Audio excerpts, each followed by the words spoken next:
Priatelia, holandské bezvečko, SUV model, to znamená športovo užitkové vehiklovadlo, ktoré je myslené aj do mesta, aj do nejakej prírody, na dlhšie výjazdy. Čiže všetko v jednom a to je presne toto. Možno ste to ešte nepočuli, ani ja som to nejak extra nepočul, ale je to niečo také moderné, ale čo je dôležité, máme to skladom a máme to za fantastickú sumu.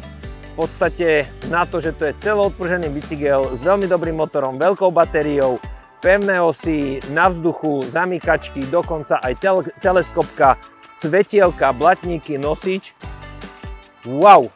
Je to vo výraznej hlave a dovolili sme si to pre vás takto tu predstaviť. Máme to v ponuke v troch veľkostiach SML, BSV. Poďme si to predstaviť po kúskoch.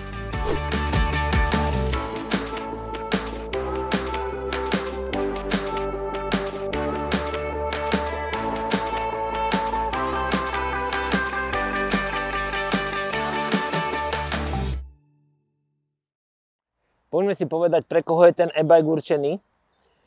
V podstate tento komfortný e-bike s takouto plnou výbavou je určený pre nie samozrejme nejakého enduristu, ktorý chce na tom jazdiť bomby dole kopcom, ideálne v bike parku alebo teda v najnáročnejšom teréne. Je to samozrejme bicyklík skôr takého rekreačnejšieho charakteru na takéto bežné vozenie. Či už sú to dlhšie cesty, lebo ten plášť je taký skôr z tých hladších, ale o to zase stabilnejší.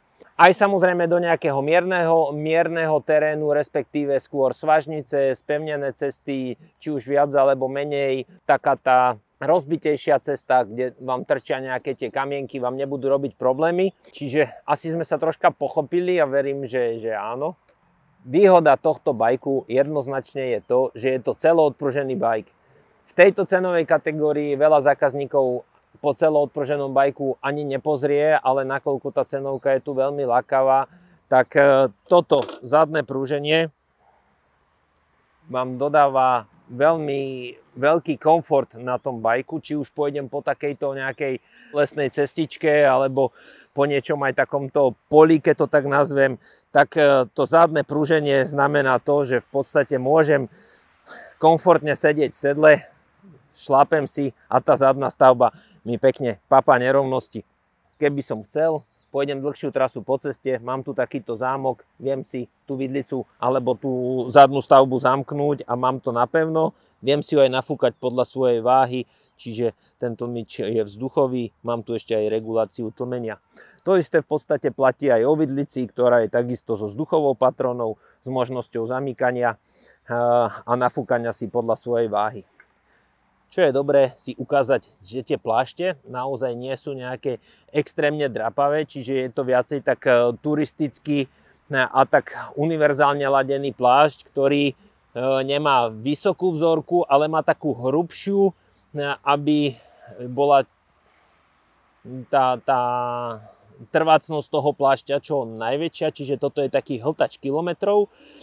No v prípade záujmu samozrejme nie je problém ten plášť vymeniť aj za niečo drapavejšie, ak by človek chodil viacej po niečom blatistom, ale toto je skôr plášť robený na to, aby išiel ten bike rýchlo, aby relatívne bol malý odpor a aby bol čo najtrvácnejší. Je to ináč Pirelli, jeden z najkvalitnejších výrobcov plášťov o rozmere 29x2,2, ešte aj s takýmto reflexným pásikom.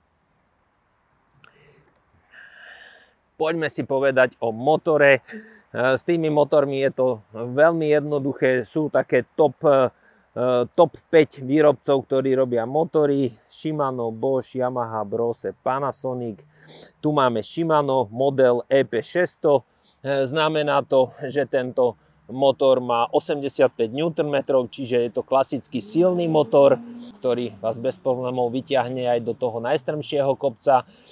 EP600 oproti EP8 rade je iná v tom, že je troška ťažšie, je tam zhruba 200 gramov naviac, lebo má troška ťažší kryt motora, ale v podstate výkonovo, kvalitatívne je to presne ten istý motor, takže je to bezproblémové, plne funkčné. batéria odnímateľná 720 Wh, čiže taký ten štandard dnešnej doby, keď si povieme, to znamená, že môžete na tom bicykliku naozaj pojazdiť od rána do večera, keď to tak poviem, už samozrejme záleží od výškových metrov, od vašej váhy a od podkladu, po ktorom pôjdete, ale myslím si, že na týchto 720 Wh je to už veľmi, veľmi slušné. Výhody toho pruženia sme si troška naznačili, takže tým, že tu nemám klasicky ten pevný trojuholník, ale mám to zadné odpruženie, tak je tá jazda výrazne komfortnejšia, keď pôjdem po niečom nespevnenom. V cene tu mám aj tzv. Teleskopickú sedlovku. Nie je ovládaná z riaditok, ale je takto ovládaná rukou. Dá sa na to zvyknúť, ale je to veľmi dobrý pomocník, či už pre nastupovanie, čiže takto mám sedlo nižšie a bez problémov si viem na to nastúpiť, alebo aj keď pôjdem niečo prudšie dole kopcom, to sedlo mi tu nezavadza, viem si ho pekne znížiť. Je to už v cene u tohto bajku. A v cene u tohto bajku je takisto aj integrované svetlo. Je to Lesin, takisto značkový produkt 310 lumenov, čiže aj to niečo dosvieti a takisto aj zadné svetlo. V cene máme aj takýto nosič do 25 kg. Integrované sú aj blatníky, predný, zadný, takéto duralové, ktoré vám zabezpečia to, že nebudete zaprskaní od hlavy po pety.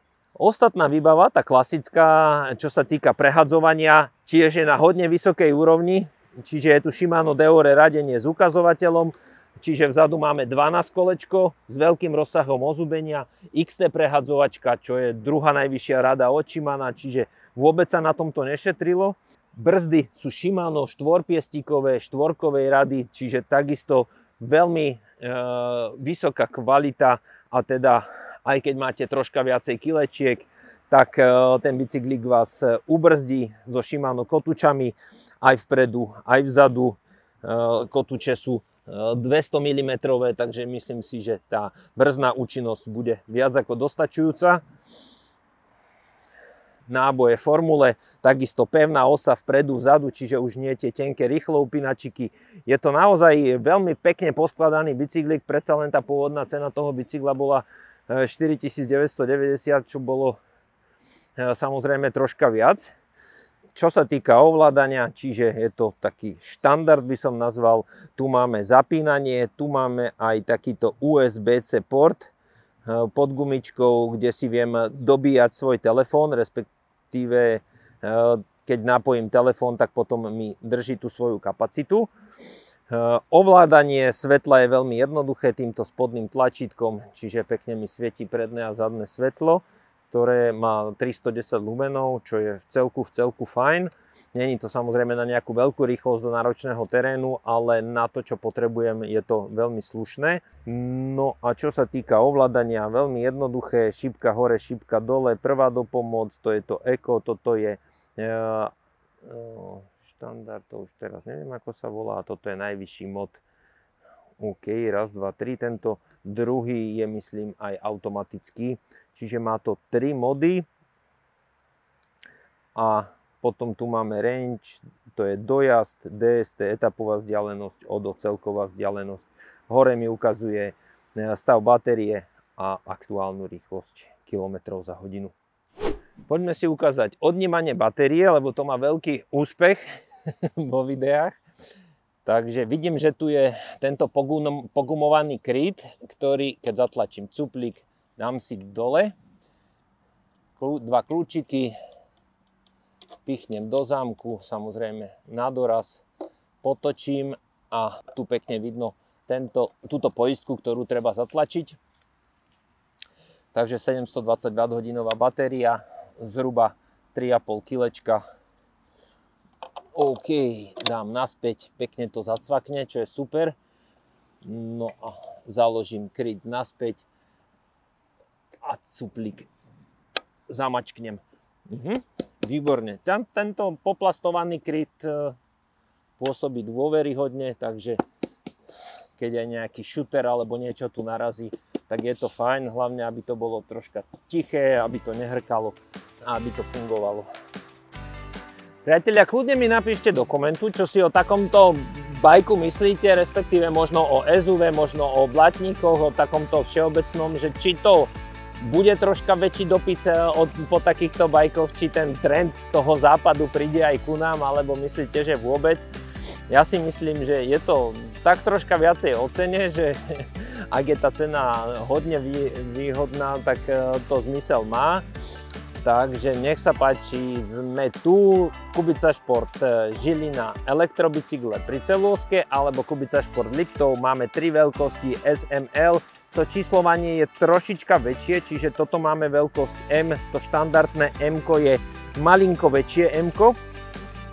Zhruba by som to videl na výšku od 170 do 180, ale samozrejme ideálne prísť, sadnúť na to, previesť sa a uvidíte, či budete mať to nadšenie. Teším sa na vás, Kubica Šport, ahoj!